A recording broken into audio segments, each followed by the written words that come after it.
back to another episode. As you can see, it is definitely springtime. See that river coming up back there? Water is coming up on the river. You know what they say about spring and fall? Time to trim the fruit trees. Let's go do some fruit tree trimming. All right, so let's go over the shears that we're gonna use. For starters, you know, when you're getting those small trees from whether it's Costco or Home Depot or, you know, your local ag shop that's got little trees for sale, you're gonna be able to get away with some shears like this, maybe like this,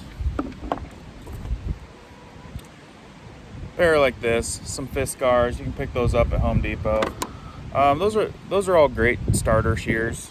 When you're doing a lot more pruning and your trees are getting bigger, you got to go to a little more professional styled pair of loppers. And this is the type that our local orchardists use. A lot of the pruners use this brand here. Pair of Hickox. Yeah, baby. These guys come in all different sizes. They've got about every replacement part you can buy. So if something goes bad, you can buy a new part instead of a new pair of loppers. So another super important thing to do before you get started for the season is you want to wipe down your blades with a little bit of isopropyl alcohol. That way you kill and disinfect and don't spread disease between trees. If you've got a tree that's looking a little diseased, go ahead and hit it in between trees, because definitely don't want to be transferring disease between trees. When do you want to prune your trees? You want to do it early to late spring and in the fall. If you think you're getting a late start, which I'm getting a little bit of a late start, is it still good for your trees? Yes. It's going to give them it's going to stress out your tree a little bit, but less stress than not pruning. You know, when I first started pruning, it seemed really intimidating. I didn't know really what I was doing. I was worried about hurting the tree. Yeah, the trees don't have feelings. The important part is you're going to stress your tree out more if you don't prune. You want to prune about a third of your tree, 1/3 of your tree. You want to prune it down. So rule of thumb, prune 1/3 of the tree. Send the efforts of growth to the roots and to the fruit. Another rule of thumb is you want to do some pruning right after you get your tree transplanted. It's going to undergo a little bit of transplant shock. It's not going to be able to have the energy to support all the foliage, so you need to be trimming all that stuff down right after transplant. That's the other rule of thumb. You guys want to remember the 3 Ds of pruning. Get rid of the dead, the diseased, and the dying. So right here we've got an apricot tree that's a couple years old, super healthy, looks great. We've done a really good job at pruning this tree, and she's looking like she's taking shape pretty good. So as far as the 3 Ds go, this one's dead. Get rid of it. Looking for disease, dead, and dying. Well, we got dead. I don't see any disease right now. We got dead.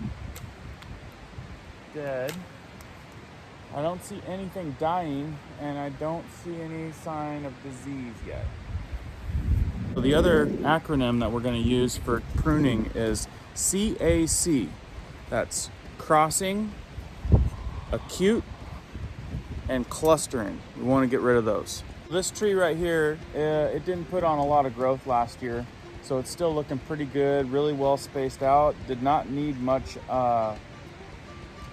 pruning at all. So it does have that acute Y angle in the middle. So what we want to do is separate that a little bit and kind of create that goblet effect of the tree.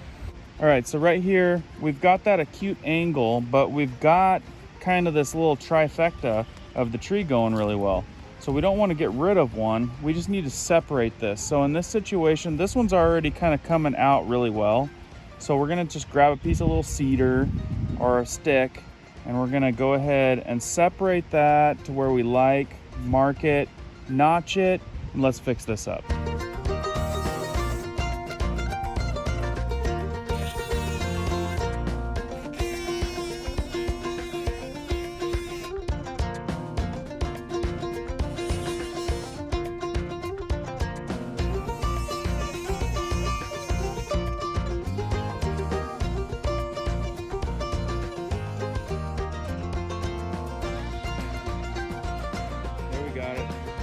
this was the closest tool I had.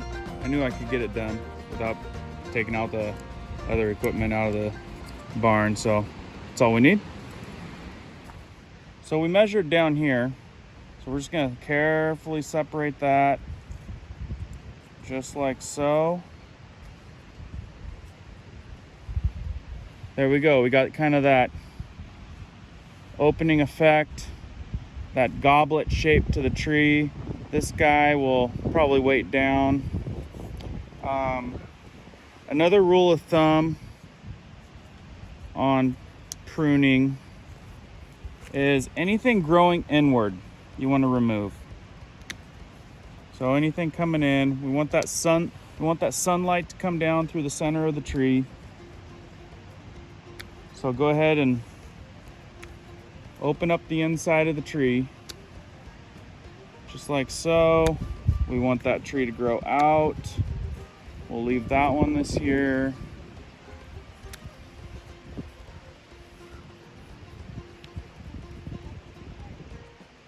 So this is a little Asian pear tree, and that guy's looking really healthy for this year. So this tree behind us is an apricot tree. We've done a really good job at pruning it. We've got that open goblet feel to the tree. There's some light pruning that needs to be done. So let's go through our acronyms. So I'm looking for dead, dying. So I'm looking for dead, dying, or disease. I see some dead stuff. Get rid of that. I don't see any disease. Sometimes that comes later. This guy right here.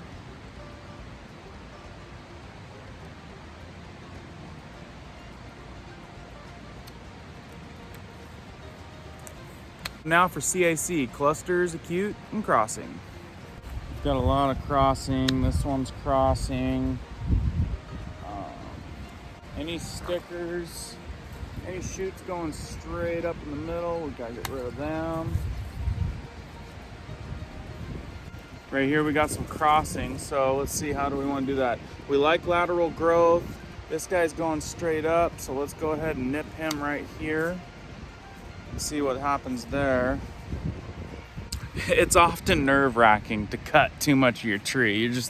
You're reluctant to cut it up, right? Take it away when you know it's gonna bear fruit, but you're doing the tree a favor and you're doing yourself a favor, because that tree is gonna mature the way it needs to turn into that ultimate tree that you want in the end. So we got stuff in the middle, get rid of it. Keep that goblet open in the middle. All these little center starts, adios.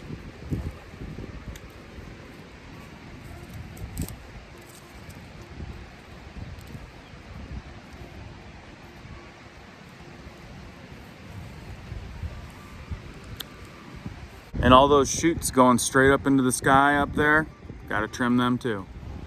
It's starting to look real good. We got rid of most of the problems. These trees aren't super huge yet, so we're gonna call it done on that guy right there.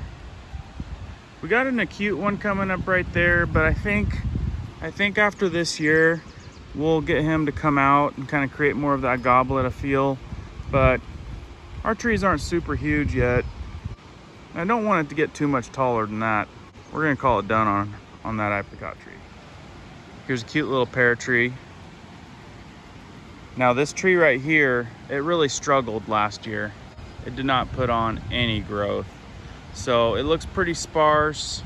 We're gonna get rid of a couple dead ones, but we're gonna leave this one alone. It's looking pretty good. It looks about the way I trimmed it last year. Here we have another little tiny grafted apple tree. Lots of different apples on there. As you can see, it looks like I trimmed it already and pruned it. It had a stunt year last year, so it's looking just the way I left it last year. So we're gonna go ahead and let that guy thrive and hopefully put on some root action this year. You know who appreciates my trimmings?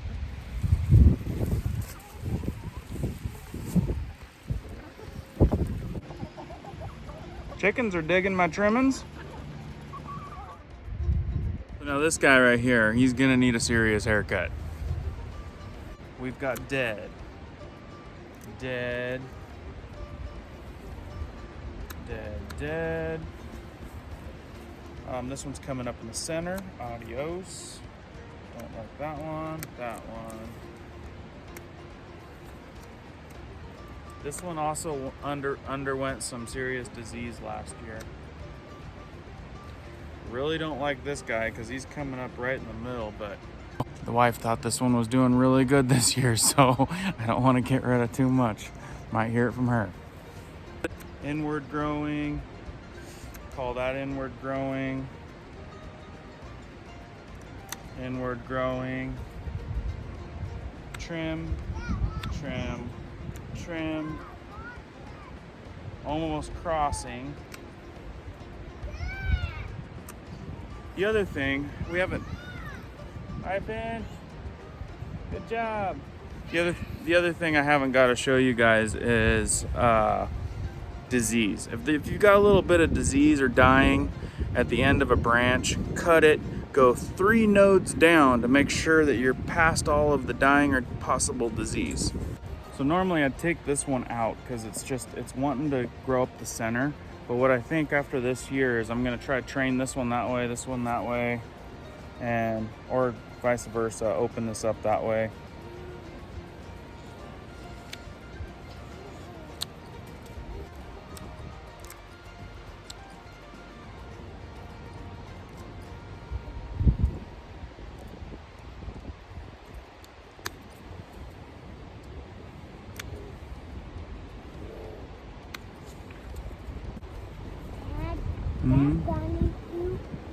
Yeah, we put some bunny poop in there.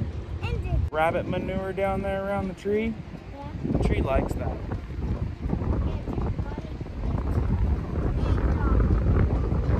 Put dog poop and bunny poop right there. We're gonna call it good on this one. It's still pretty young. I'm gonna go ahead and throw a stick in here. Kind of get the trifecta of the opening goblet. Call that one good. Took quite a bit off. This little pear tree right here. Same thing. Get rid of these dead ones down here. This guy right here is dead. If you have the opportunity, cut it an angle. This one's growing in. We're gonna call this one growing in. And we're gonna call this one in. We're gonna call this one growing in. We got a Y right here. Get rid of that.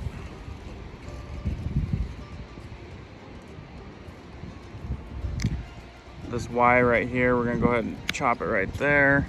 And then what I'll probably do is we're gonna have to eventually throw a stick in here, separate these branches. I'll go ahead and top this guy right here and top this one right here. And on these two, I'm gonna go ahead and get rid of that one right there. So there you have it on that guy. We'll put a stick in between those two middle ones, separate that. Good to go.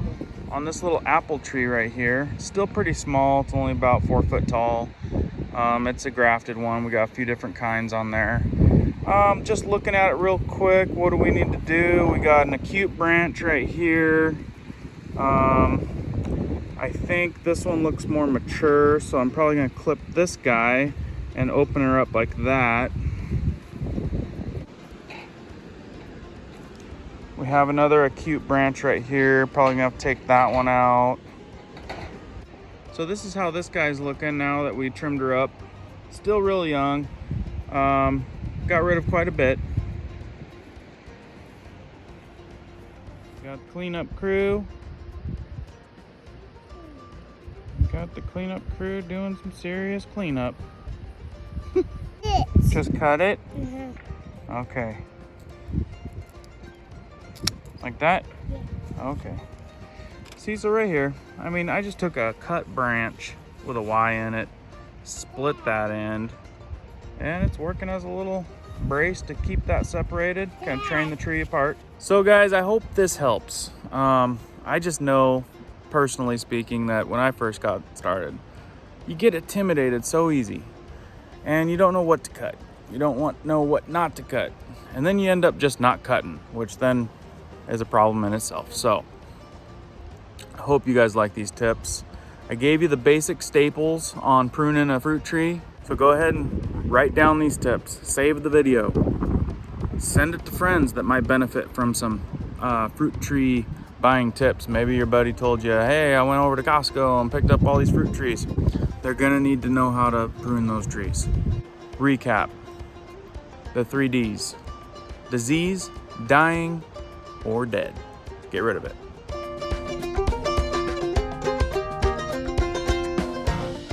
CAC, clustering, acute, and crossing.